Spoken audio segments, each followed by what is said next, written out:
एक गांव था। वहां एक मूर्तिकार रहता था। एक बार मूर्ति बनाने के लिए उसे कुछ पत्थरों की आवश्यकता थी, तो वह जंगल की ओर जाता है। वह जंगल में इधर उधर पत्थर की तलाश करता है, तो उसे एक पत्थर दिखाई देता है जो मूर्ति बनाने के लिए एकदम सही था। वह उस पत्थर को उठा के अपनी गाड़ी में रख लेता है। कुछ दूर जाने पे उसे एक और पत्थर दिखाई देता है और वह उसे भी उठाकर अपनी गाड़ी में रख लेता है और अपने गांव की ओर चल देता है। जब वह चोट मारने लगता है, तभी उस पत्थर में से आवाज आती है, रुको रुको, कृपा करके रुको। मूर्तिकार इधर उधर देखता है। उसे समझ नहीं आता कि यह आवाज कहां से आ रही है। रुको रुको, कृपा करके मुझ पे हथौड़ा मत चलाओ। मुझे हथौड़े की मार से बहुत डर लगता है। अगर तुम मुझ पे हथौड़ा चलाओगे तो मैं टूट जाऊंगा, बिखर जाऊंगा। कृपा करके मुझे छोड़ दो और किसी और पत्थर से मूर्ति बना लो। उसे उस पत्थर पर दया आ जाती है और वह उस पत्थर को छोड़कर दूसरा पत्थर उठा लेता है। ये पत्थर बढ़िया लग रहा है, इससे मूर्ति बनाता हूँ। यही सोचकर वह पत्थर पर जोर जोर से चोट करना शुरू करता है और इस बार पत्थर से कोई आवाज भी नहीं आती है और कुछ ही देर में मूर्ति बनकर तैयार हो जाती है। कुछ दिनों के बाद गांव के मंदिर में मूर्ति की स्थापना का दिन आता है। कुछ गांव वाले मूर्तिकार के घर जाते हैं और बोलते हैं, अरे भैया मोहन, क्या तुमने मूर्ति बना दी मंदिर में स्थापना के लिए? हाँ, वो तो मैंने 2 दिन पहले ही बना ली थी। मैं तो आप लोगों का ही इंतजार कर रहा था। अरे ये तो बहुत अच्छी बात है मोहन, चलो हम सब ये मूर्ति उठाकर उस मंदिर में स्थापना के लिए चलते हैं। अरे भाई रुको रुको, मूर्ति के आगे एक पत्थर और भी तो रखना पड़ेगा जिसपे लोग नारियल फोड़ सकें। वह व्यक्ति इधर उधर देखता है ताकि उसे कोई पत्थर मिल सके। तभी उसकी नजर उस पत्थर पर पड़ती है जिसे मूर्तिकार ने छोड़ दिया था और वह व्यक्ति उस पत्थर को उठा लेता है। ये पत्थर बढ़िया लग रहा है और मजबूत भी है। जब इसके ऊपर लोग नारियल फोड़ेंगे तो झट से नारियल फूट जाएगा। और सब गांव वाले मंदिर की ओर चल देते हैं। तभी उस पत्थर में से जोर जोर से आवाज आती है, अरे रुको रुको मूर्ख लोगों, मुझे कहाँ ले जा रहे हो? हे भगवान मुझे बचाओ, मुझे तो कहीं नहीं जाना। मुझे तो कठिन परिस्थितियों से बहुत डर लगता है, मैं इनका सामना कभी नहीं कर सकता। हे भगवान मुझे बचाओ, आज तो मैं मर ही गया। हे भगवान मुझे बचाओ, बचाओ, बचाओ। रास्ते भर वह पत्थर बहुत जोर जोर से चिल्लाता है। तभी सब गांव वाले मंदिर पहुंच जाते हैं और मूर्ति की स्थापना कर देते हैं और उस पत्थर को उसके आगे रख देते हैं। फिर सब लोग उस मूर्ति की पूजा करना शुरू कर देते हैं। मूर्ति बना हुआ पत्थर इससे बहुत खुश हो जाता है। लोग उस पत्थर को दूध से स्नान करवाते हैं, उसे चंदन का लेप लगाते हैं और उसके ऊपर फूल चढ़ाते हैं। ये सब देखकर दूसरा पत्थर मूर्ति बने हुए पत्थर से बोलता है, अरे भाई तुम्हारे तो बहुत मजे हैं, लोग तुम्हें तो दूध से स्नान करवा रहे हैं, तुम्हारी पूजा कर रहे हैं, तुम्हारे ऊपर फूलों की बारिश कर रहे हैं, तुम्हारी जिंदगी तो बढ़िया है। तभी एक व्यक्ति उस पत्थर पर जोर से नारियल फोड़ता है। अरे मर गया, हाय मैं तो मर गया, हाय मेरी कमर तो टूट ही गई, हे भगवान मुझे बचाओ। अरे मूर्ख व्यक्ति मेरे ऊपर नारियल क्यों फोड़ रहा है? भगवान को नारियल चढ़ाने का इतना ही शौक है तो अपने सर से क्यों नहीं फोड़ लेता तू नारियल? तभी एक और व्यक्ति उस पत्थर पर नारियल फोड़ता है।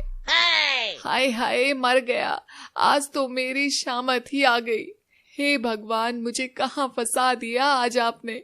मैं तो जंगल में पेड़ की छांव के नीचे मजे से आराम कर रहा था, यह आपने मुझे कहाँ फंसा दिया। हाय हाय, मैं तो मर गया। ये सारे मूर्ख व्यक्ति मेरे ऊपर बारी बारी से नारियल फोड़ फोड़ कर मुझे मार ही डालेंगे। यह सब देखकर मूर्ति बना पत्थर उस पर जोर जोर से हंसता है। हा हा हा हा हा हा हा हा। तुम तो बहुत खुश होगे ही, तुम्हारी सेवा जो हो रही है। तुम्हें तो मिठाइयाँ खाने को मिल रही है और यहाँ तो मेरी कमर की हालत बिगाड़ दी इन इंसानों ने।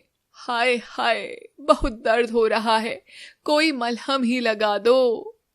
तब मूर्ति बना हुआ पत्थर उस दूसरे पत्थर से बोलता है, दोस्त, तुमने भी अगर उस दिन पहला प्रहार सह लिया होता तो आज तुम मेरी जगह होते और लोग तुम्हारी भी पूजा कर रहे होते। तुम्हें भी दूध मक्खन से स्नान करवा रहे होते, तुम्हारी भी पूजा हो रही होती। लेकिन तुम उस दिन डर गए। तुमने उस दिन आसान रास्ता चुना और आज तुम्हें कठिनाइयों का सामना करना पड़ रहा है। हम जब भी किसी परिस्थिति से डर के कोई भी आसान रास्ता चुनते हैं तो उस वक्त तो हमें बहुत सुकून और आराम मिलता है, पल भर के लिए खुशी भी मिल जाती है, किंतु आगे की राह और भी ज्यादा कठिन हो जाती है मेरे दोस्त। तब उस पत्थर को अपनी भूल का एहसास होता है और वह मूर्ति बने पत्थर से बोलता है, पत्थर, मुझसे गलती हो गई, मैं समझ चुका हूं। जो लोग मुश्किल परिस्थितियों से नहीं घबराते और उनका सामना करते हैं, लोग उन्हीं को सम्मान देते हैं और उन्हीं की पूजा करते हैं। आपने उस हथौड़े की चोट सही, कठिन परिस्थितियों का सामना किया, इसीलिए लोग आज आपकी पूजा अर्चना कर रहे हैं।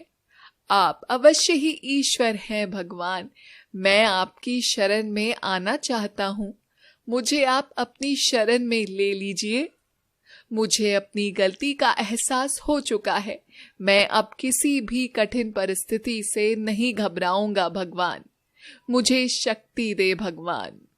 तभी मूर्ति में से आवाज आती है, जो व्यक्ति जिंदगी में मेहनत करता है, सही रास्ते पे चलता है और कठिन परिस्थितियों से नहीं घबराता और दृढ़ता से उसका सामना करता है, मैं हमेशा उसके साथ रहता हूं।